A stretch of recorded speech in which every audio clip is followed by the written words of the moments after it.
오늘 특별한 주일입니다. 그래서 옷도 좀 특별하게 입었습니다. 예쁩니까? 예, 좀 마음이 밝아지십니까? 자, 우리 교회는 우리 교회 다음 세대는 이 베이비를 포함한 어린 아이로부터 청소년까지를 좀 대상으로 하고 있습니다. 그래서 아래서부터 다음 세대 그리고 청년 세대. 청년 세대는 다음 세대와 좀 분리했습니다. 그래서 다음 세대, 청년 세대, 장년 세대 이렇게 세 세대로 구분하고 있습니다.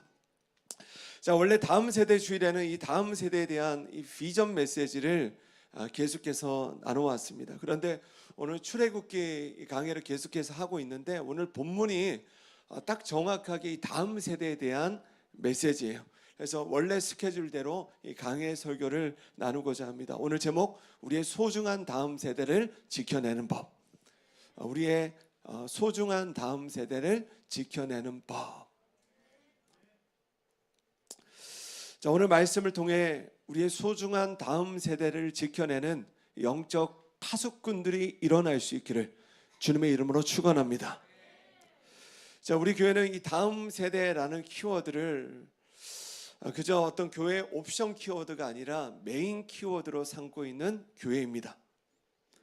왜 다음 세대가 이 교회의 메인 키워드가 되어야 하는가? 여러분, 하나님의 시선은 언제나 다음 세대에 있었습니다.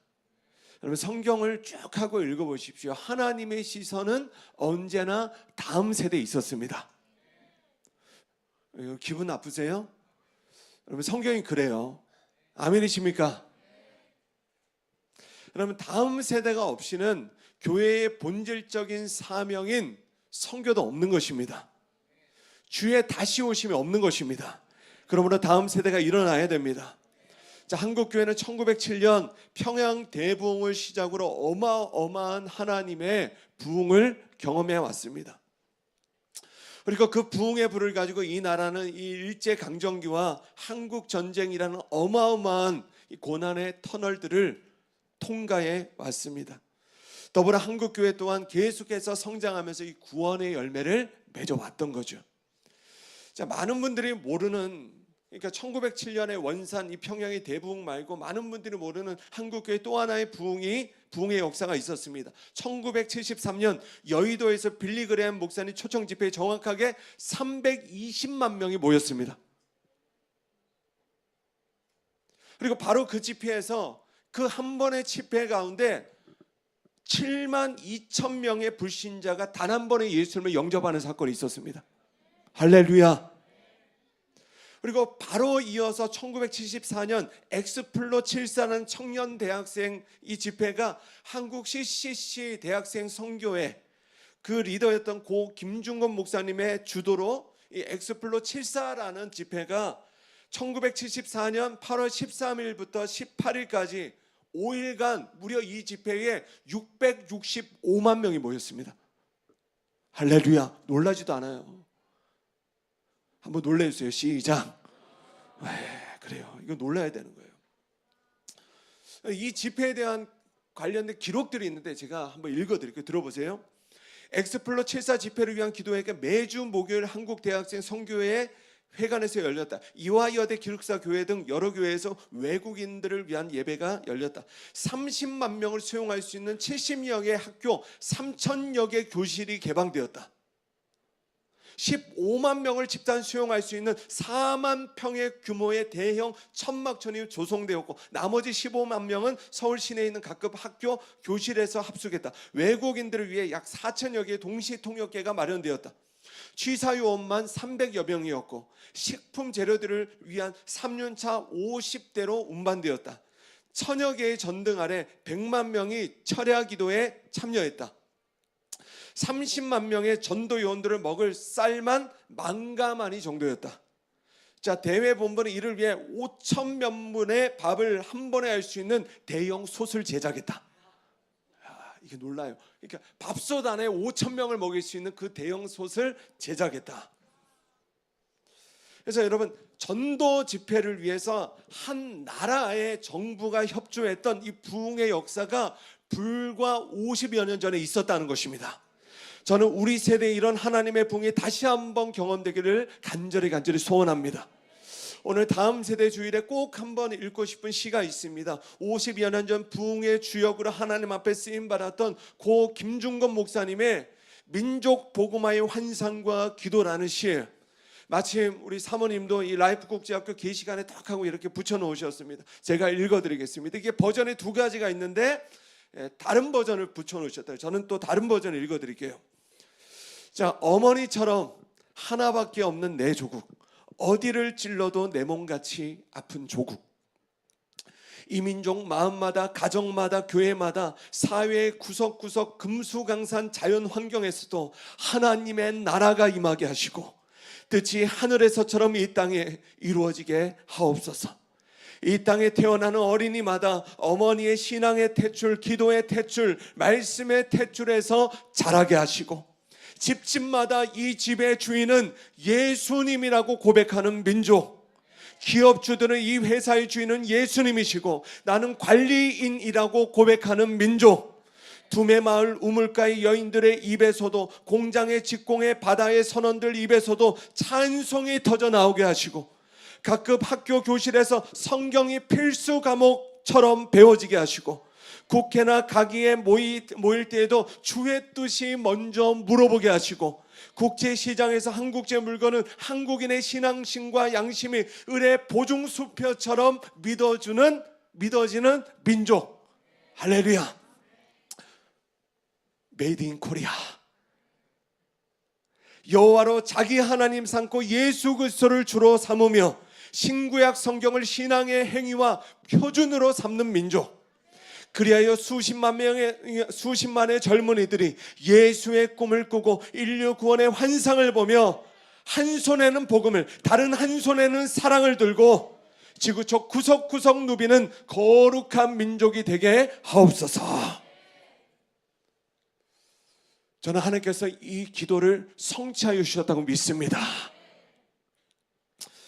그리고 이 시를 바탕으로 쓰여진 찬양이 바로 우리가 잘 아는 그리스도의 계절이라는 찬양인 거죠. 자, 우리 모두는 이런 예수 그리스도의 계절, 이 땅의 모든 다음 세대가 여호와를 자기 하나님으로 삼고 예수 그리스도를 주인으로 삼는 계절, 신구약 성경을 신앙과 삶의 표준으로 삼는 그런 하나님의 백성들이 일어나는 계적이 오기를 우리는 반드시 기도해야 하는 것입니다. 우리는 계속해서 이 출애굽기 말씀을 살펴보고 있습니다. 출애굽기는요, 이 모세가 쓴 모세오경, 특별히 창세기, 출애굽기, 레위기, 민수기, 신명기 중에 두 번째 책에 해당합니다. 여러분, 왜 모세는 모세오경을 쓴 것인가? 왜 모세오경을 모세가 썼습니까? 정답은 하나님이 쓰라고 하셨기 때문에. 여러분, 왜 하나님이 쓰라고 하신 것인가? 세 가지 목적이 있습니다. 자, 한번 읽을까요? 제가 번호를 읽으면 읽어주시면 됩니다. 1. 2. 3. 그래서 모세오경의 중요한 목적 중에 하나가 바로 이 다음 세대를 향한 신앙 전수에 있었다는 것입니다. 자, 그 신앙 전수에 대한 핵심 구절이 신명기 6장 4절에서 9절에 기록되어 있습니다. 같이 한번 읽으실까요? 시작. 이스라엘아 들으라. 우리 하나님 여호와는 오직 유일한 여호와시니 너는 마음을 다하고 뜻을 다하고 힘을 다하여 내 하나님 여호와를 사랑하라. 오늘 너는 마음에 새기고 내 자녀에게 부지런히 가르치며 집에 앉았을 때에든지 길을 갈 때에든지 누워 있을 때에든지 일어날 때에든지 이 말씀을 강론할 것이며 너는 또 그것을 내 손목에 메어 기호를 삼으며 내 미간에 붙여 표로 삼고 또 내 집 문설주와 바깥 문에 기록할지니라. 아멘. 그러니까 4절에 이스라엘아 들으라, 히브리어로 쉐마 이스라엘, 이 문장이 너무나 중요합니다. 왜냐하면 여러분 잘 들으세요. 신앙의 전수, 아비 세대의 믿음이 다음 세대의 믿음으로 흘러가기 위해서는 여러분 반드시 들음이라는 행위가 동반되어야 된다는 거예요. 다시 말해서 여러분, 듣지 않고서는 믿음이 생겨날 수 없다는 거죠. 그래서 때때로 이 목사가 믿음에 대해서, 이 들음에 대해서 지적할 때 있습니다. 얘들아, 목사 말씀 잘 듣고 있지? 안 듣고 있었거든요. 죄송해요. 이 예배를 100번, 1000번, 10,000번을 드려도요, 듣지 않으면 믿음이 생겨날 수 없어요. 얘들아, 하나님의 말씀을, 목사님의 말씀을 듣지 않으면 니들 안에 믿음이 생겨날 수 없다는 거야. 아멘이십니까? 이 시대가 이상한 시대예요. 목사님 갑자기 얘들아, 목사님 말씀 들어야지 하면 괜히 어른들의 마음이 불편해져. 목사님 지적을 하시네. 여러분, 듣지 않고서는 믿음이 생겨날 수 없어요. 믿음은 들음에서 옵니다. 들음이 없는 예배는 그냥 종교활동에 불과해요. 그래서 올해 우리 교회 표어도 듣는 마음인 것입니다. 그 듣는 마음이 믿음의 역사를 만들어냅니다. 그래서 듣는 마음은 듣는 태도와도 연결되어 있습니다. 교육학적으로 좋은 태도가 좋은 교육을 만들어냅니다. 신앙의 교육도 마찬가지예요. 우리의 자녀들에게 부모가 좋은 태도를 가르치지 않으면 좋은 신앙 또한 만들어질 수 없다는 것입니다. 여러분, 신명기 6장은 좋은 신앙의 태도를 가르치고 있습니다. 여러분, 우리가 하나님을 사랑할 때에 물론 마음을 다해 듣는 것이 중요해요. 뜻을 다해 듣는 것이 중요합니다. 그러나 그것보다 더 중요한 것은 힘을 다해 듣는 것입니다. 할렐루야. 바로 이 힘을 다한다는 것은 다름 아닌 눈에 보여지는 태도를 말합니다. 얘들아, 오늘만큼은 힘을 다해서 목사님을 바라봐. 힘을 다해. 힘들잖아. 예배 1시간 2시간 앉아있는 게 힘들잖아. 알아. 목사님도 알아. 아는데 힘을 다해 목사님만 바라봐.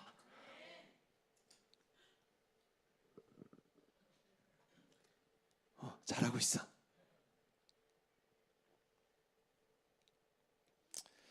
설교를 들어도 힘을 다해서 듣는 사람이 있고 전혀 힘을 다하지 않고 듣는 사람도 있다는 거죠. 그런데 사실은 힘써 듣는 태도가 바로 듣는 마음이요. 아멘이십니까? 어떻게 들어요? 그 말씀이 나한테 정말 중요한 것처럼 듣는 거예요. 너무 중요하니까 그 말씀을, 아까 신명기 6장 말씀 보면 막 지금 너무 중요하니까 집안 곳곳에 막 써붙여서 가까이 하는 거죠. 말씀을 주야로 묵상하고 심지어는 손목과 막 미간에 써붙여서까지 암송하는 태도, 바로 그것이 듣는 마음인 것입니다. 저는 우리 살아있는 교회가 복음이 전수되는 교회가 되길 소원합니다. 또 그 일을 위해서 다음 세대의 말씀을 가르칠 수 있는 여러분 교사들이 일어나야 되는 거죠. 지금 몇몇 안 되는 교사들이 분투하고 있습니다. 그러나 더 많은 교사들이 필요합니다. 여러분, 우리 살아있는 교회가 아직은 작은 교회지만 여러분 아까도 보셨잖아요. 다음 세대의 숫자가 적지가 않아요. 재정만 30여 명이 넘습니다. 할렐루야. 이 아이들을 우리가 가르치되 삶으로 가르치고 사랑으로 가르치고 말씀으로 가르칠 수 있는 그런 복음의 능력을 가진 교사들을 통해서 복음의 능력을 가진 다음 세대가 일어난다는 거예요. 오늘 설교를 듣고 감동이 되신 분들은 저나 다음 세대 부서의 간사님들에게 교사 신청을 해주시면 되겠습니다. 장년들도 하실 수 있습니다. 아멘. 이제 본문으로 들어가면 오늘 본문은 지난주에 있어서 애굽의 마지막 10번째 재앙을 다루고 있습니다. 자, 지난주에 재앙을 이렇게 정의하였습니다. 재앙이란 하나님의 보호의 손길을 거두실 때 허락된 범위 안에서 마귀가 역사하는 영적 공격의 현장이다. 그래서 이 10번째 재앙은 그 대상이 애굽 땅에 거하는 모든 장자와 이 가축의 첫 새끼를 향했습니다. 근데 그 재앙의 대상에는 이스라엘 백성들의 장자들 또한 포함되었었다는 거죠. 그러나 하나님은 그들에게, 이 이스라엘의 장자들에게 어떠한 은혜를 주셨는가? 따라합시다. 피하게 하시는 은혜. 그 피하게 하시는 은혜가 바로 어린 양의 피를 뿌리고 바르고 덮을 때에 임하는 것입니다. 자, 이 어린 양의 피가 무엇을 상징합니까? 예수 그리스도의 그 구원의 피를 상징하는 것입니다. 자, 요한복음 1장 29절 시작. 이튿날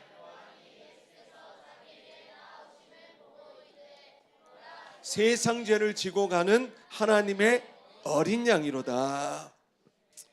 지금 침례 요한에게는 예수님의 데스티니가 보이는 것입니다. 그분은 세상 죄를 지고 십자가에 달려 죽으실 하나님의 어린 양이로다. 그 어린 양의 피를 통해 죄의 심판을 피하게 하시는 은혜가, 하나님의 은혜가 모든 사람에게 임하는 것입니다. 그 피의 능력을 믿는 자마다 하나님의 구원의 은혜가 임하는 거예요. 그래서 출애굽기 12장 전반부에서는 하나님께서 먼저 모세에게 말씀하셨습니다. 너희가 이렇게 순종하면 너희의 소중한 다음 세대를 지켜낼 수 있다. 그리고 12장 하반부에서는 모세가 다시 이스라엘 백성들에게 전달하는 거예요. 너희가 이렇게 순종하면 너희의 소중한 다음 세대가 지켜질 것이다. 그래서 그들이 어떻게 순종해서 그들의 소중한 다음 세대를 지켜냈는가, 더불어 우리도 무엇을 순종해 우리의 소중한 다음 세대를 지켜낼 수 있는가, 오늘 세 가지를 나누겠습니다. 한번 따라합시다. 보여주고, 가르치고, 기억나게 하자. 보여주고, 가르치고, 기억나게 하자. 첫째로 우리는 다음 세대에게 믿음을 보여줘야 됩니다. 아멘이 작아요. 우리의 소중한 다음 세대에게 우리의 믿음을 보여줘야 된다는 거예요. 자, 5절에서 6절 보십시오. 너희 어린 양은 흠없고 1년 된 수컷으로 하되 양이나 염소 중에서 취하고 이달 열 나흔 날까지 간직하였다가 해질 때에 이스라엘 회중이 그 양을 잡고. 지금 부모 세대가 자녀 세대에게 믿음을 보여주는 것입니다. 하나님 앞에 이 부모 세대가 어린 양을 드리는데요, 어떤 어린 양을 드려요? 따라합시다. 흠없는 어린 양. 이게 뭡니까? 집에서 가장 비싼 양을 드렸다는 거예요. 다 죽어가고 숨이 꼴딱꼴딱하고 어디 그 팔면 헐값에 파는 그런 숨만 꼴딱꼴딱 붙어있는 그런 양 말고 흠없는 어린 양, 최상급의 어린 양을 하나님께 드렸다는 것입니다. 여러분, 하나님 앞에 최고의 것을 드림을 부모가 보이는 것입니다. 여러분, 우리 자녀들에게 예물 생활을 보이십시오. 가르치십시오. 그러니까 자녀들이 글을 쓰기 시작하면 글을 못 써도요, 주정 예물 10의 1조 딱딱딱 구분해서 자녀에게 드린 것을 보여주고 가르치십시오. 아멘 안 하시네요? 아멘입니까? 너무 중요해요. 그럼 신앙은 보고 배우는 것입니다. 저는요, 제 이야기 할게요. 저는 하나님 앞에 예물 드리는 게 힘들었어요. 솔직하게 말씀드릴게요. 11조 하는 거 저 힘들었어요. 어렵더라고요.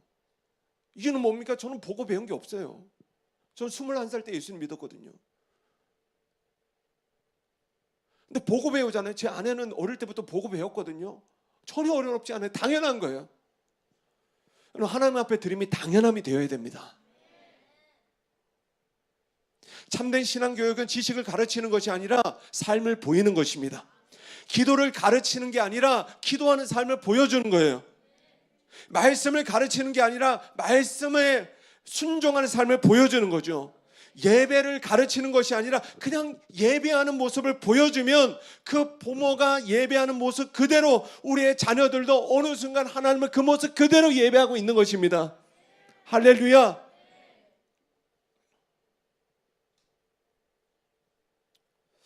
여러분, 이게요 무서워요. 제 아들 여기 있잖아요. 제 아들 뒤통수 보잖아요. 저랑 예배하는 모습 비슷하죠. 포즈도 비슷하고 비슷해요.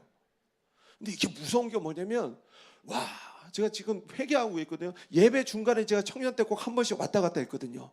그거 지금 똑같이 따라하고 있잖아요.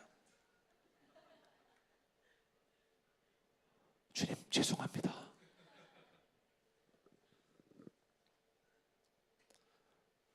예배 전에 화장실 다녀와. 아들. 계속 가르치는 거예요. 여러분 뭐라 해도 저는 가르칠 거예요.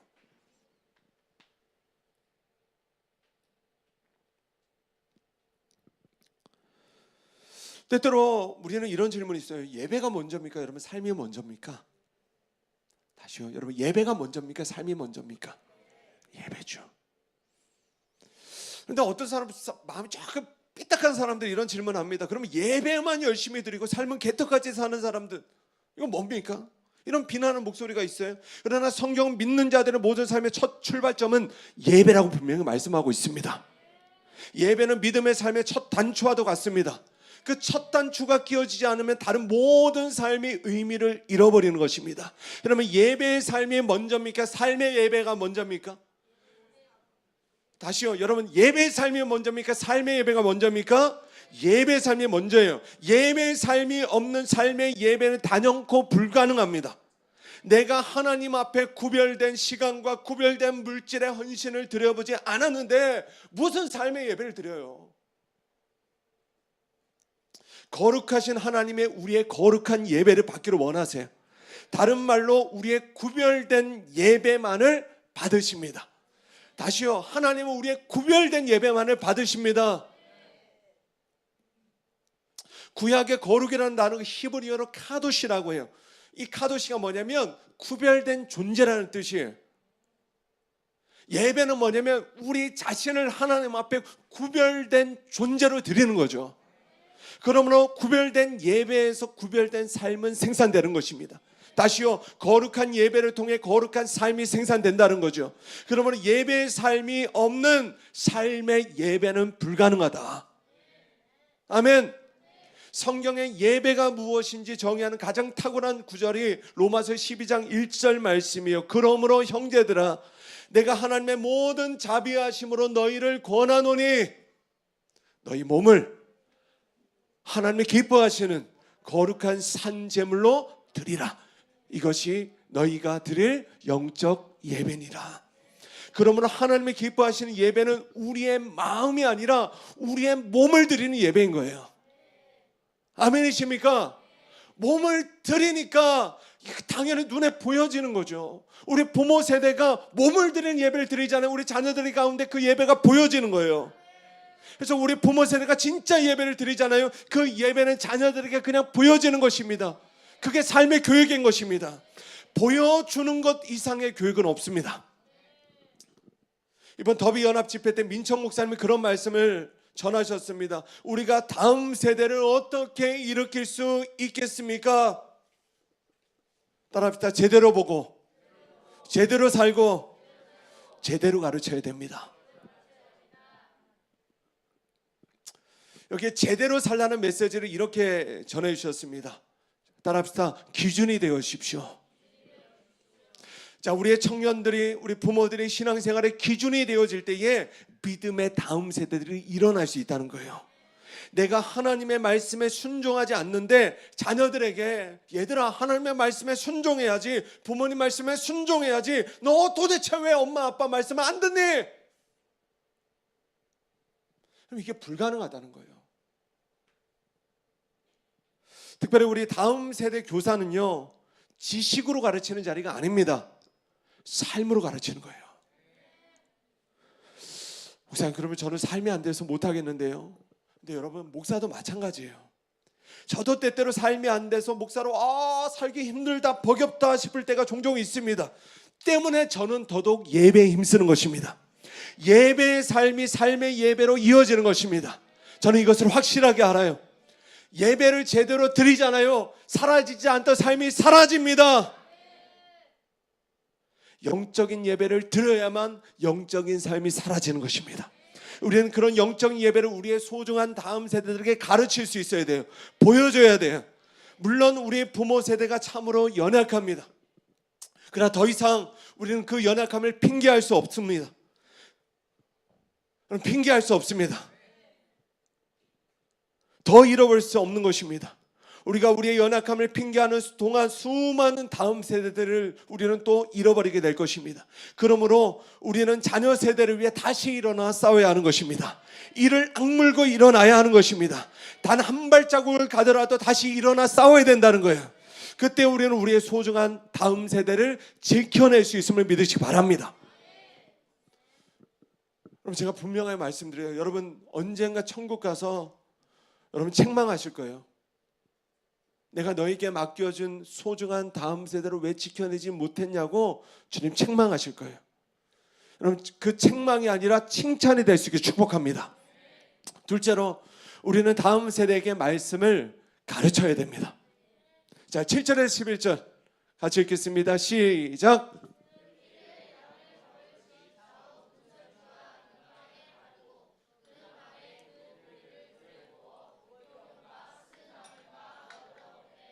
날것으로나 물에 삶아서 먹지 말고 머리와 다리와 내장을 다 불에 구워 먹고 아침까지 남겨두지 말며 아침까지 남은 것은 곧 불사르라. 너희는 그것을 이렇게 먹을지니 허리에 띠를 띠고 발에 신을 신고 손에 지팡이를 잡고 급히 먹으라. 이것이 여호와의 유월절이니라. 그러니까 이 자녀들이 아빠를 보는데 아빠가 이상한 행동을 하시는 거예요. 양을 잡는 거는 그래도 이해가 돼요. 아, 아빠가 양을 잡으시는구나. 아싸, 오늘 밤에 양 파티다.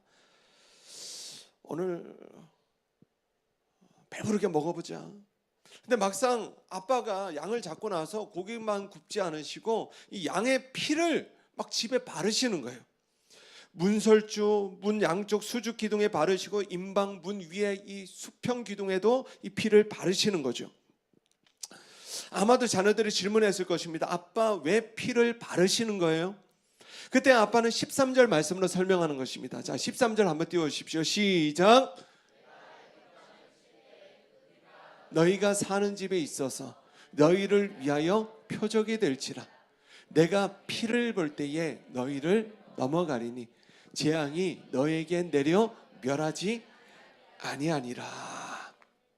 그래서 아빠는 자녀들에게 가르치는 것입니다. 오늘 밤에 야훼께서 이 애굽 땅을 치실 거야. 모든 장자들을 심판하실 거야. 그런데 하나님이 이 어린 양의 피를 보시고 너희로 재앙을 넘어가게 하실 거야. 그래서 여러분 잘 들으십시오. 신앙교육의 1순위 책임은요, 목사나 우리 다음 세대 교사에 있지 않습니다.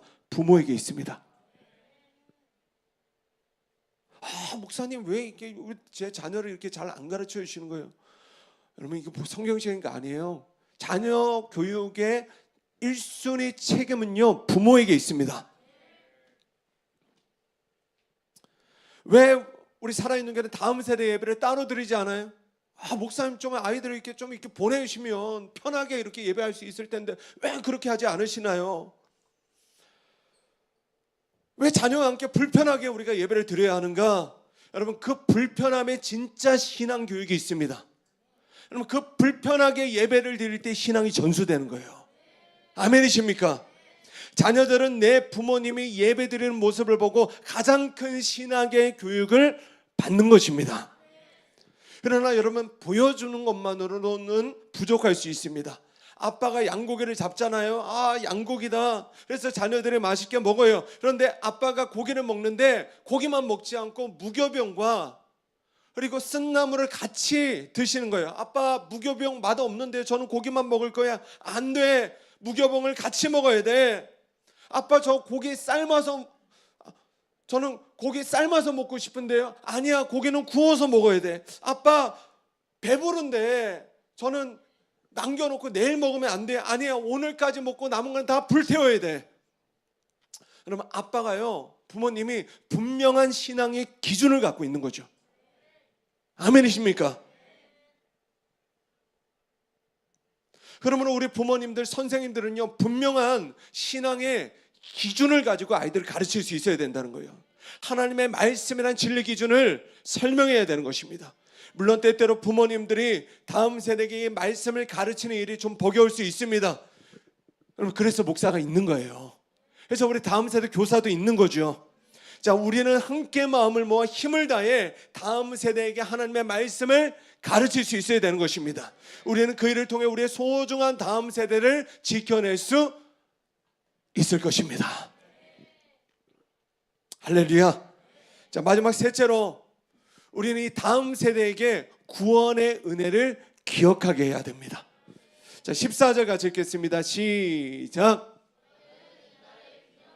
여호와의 절기를 삼아 영원한 규례로 대대로 지킬지니라. 그래서 이 날을 기념하라. 이게 뭐냐면 기억하라는 거죠. 그리고 이 절기를 자녀들에게 지키게 하라는 거예요. 자, 여러분 이거는요 훈련의 영역을 말합니다. 실제로 여러분 우리 다음 세대도요 어릴 때부터 이 주일 성수 그다음에 이 예배 기도를 훈련시킨 자녀들은요 커서도 청년이 돼서도요 아무리 그 신앙이 바닥이 돼도 주일 예배 빼먹지 않습니다. 아멘이십니까? 훈련의 영역인 거예요. 훈련의 영역.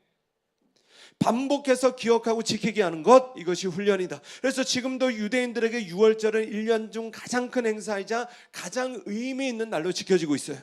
왜 의미가 있습니까? 바로 이 날이 이스라엘 백성들 가운데 구원과 자유가 시작된 날이기 때문에. 우리나라의 8월 15일 광복절은 매우 큰 의미가 있죠.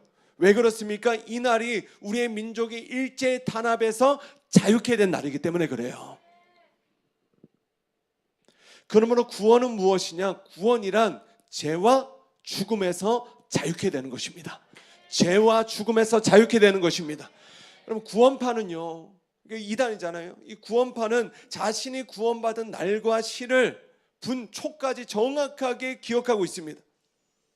그러나 여러분 정말 중요한 것은 그 날과 시를 기억하는 것이 아니라 그 크신 하나님의 구원의 은혜를 기억하면서 하는 거죠. 그러니 너희는 이 날을 기억해야 된다. 구원의 은혜를 기억해야 된다. 여러분 우리 부모님들의 입술 가운데 이런 단어들이 더 많이 반복돼야 돼요. 구원, 은혜, 하나님, 말씀, 기도, 예배, 감사. 여러분 이런 단어들이 날마다 반복돼야 되는 거예요.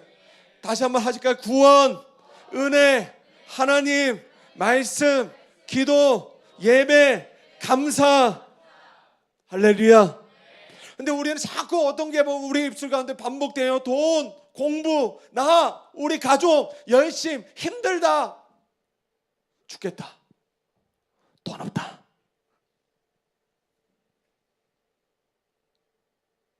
이런 단어들만 반복되지 않아요? 그러면 우리의 말에 이미 그 세계관이 새겨져 있는 것입니다. 내가 애굽의 세계관으로 살고 있는가 아니면 킹덤 세계관으로 살고 있는가 그 언어를 보면 아는 것입니다. 그래서 오늘 우리의 언어는 다음 세대에게 구원의 은혜를 기억하게 하는 언어로 반드시 변화되어야 된다는 거예요. 아멘이십니까? 여러분 계속해서 기억나게 하세요. 기억나게 하셔야 돼요.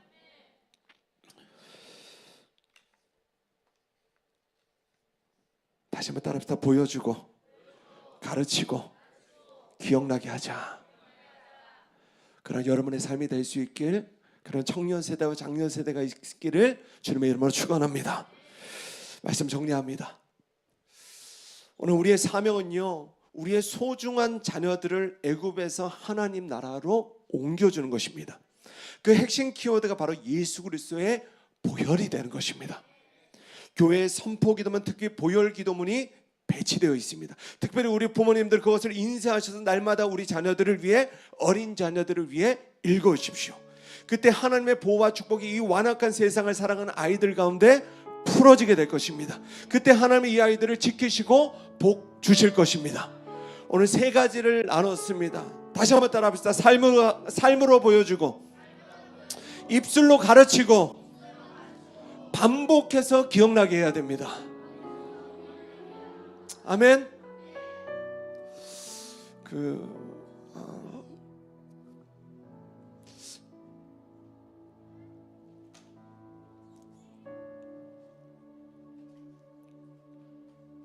승우야, 예배 힘들지? 앉아 있는 게, 그치? 그래, 잘하고 있어. 잘하고 있어. 목사님 이제 정우, 승우 확실하게 구분하거든.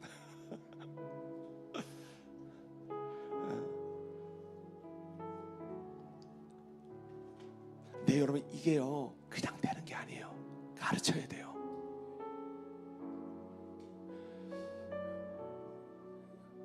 자랑하는 거 아니에요.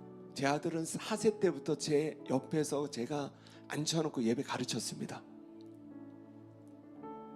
지금 이 호랑이띠 아이들 지금 조금 힘들 것 같아도 여기서 조금만 크잖아요. 앉아서 예배할 수 있어요.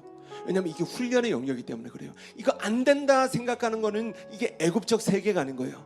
여러분, 유대인들은 이거 가르칩니다. 그래서 유대인들의 예배는요 훨씬 더 길어요. 훨씬 더 긴데 훨씬 더 아이들이 그 예배에 그냥 예배를 드리는 거예요.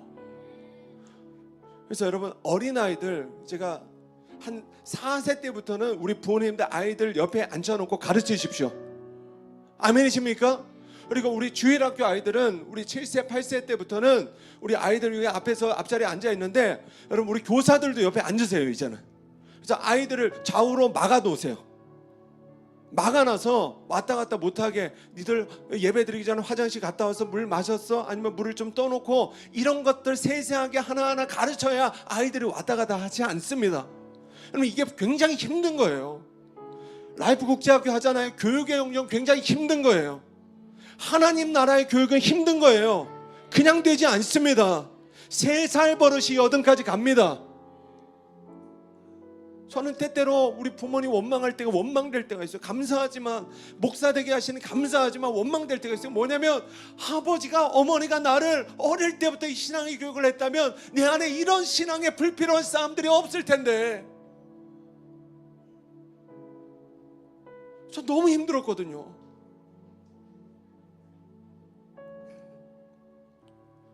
우리 소중한 자녀들을 지켜주십시오. 우리 부모님들이 믿음으로 일어나야 됩니다. 힘들죠, 어렵죠. 그런데 어쩔 수 없어요. 여러분, 더 힘을 내셔야 돼요. 피 흘리기까지 싸우셔야 돼요. 다시 일어나셔야 됩니다. 다시 일어나셔야 됩니다. 다시 일어나셔야 됩니다. 여러분, 잃어버리면 안 돼요.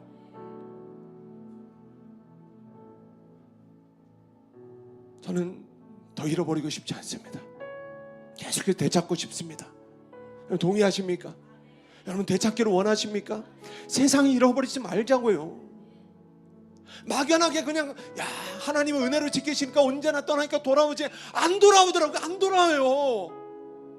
실제로는 잘 안 돌아온다고요. 힘들어요. 어려워요. 빼앗겼다 다시 찾아오는 피가 얼마나 흘려야 되는지 몰라요. 세상 운명은 무섭습니다. 우는 사자같이 이 다음 세대를 집어삼킬 자를 찾는 거예요.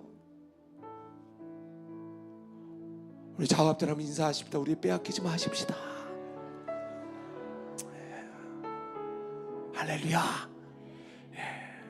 그래서 이제는 보여주고 가르치고 기억나게 해서 더 많은 이 다음 세대를 그 주님 품에 올려드릴 수 있는 그런 살아있는 교회가 되기를 주님의 이름으로 축원합니다. 우리 주님께 영광의 박수 올려드립시다. 우리 자리에서 한번 일어나 찬양하고 우리 같이 한번 기도하겠습니다.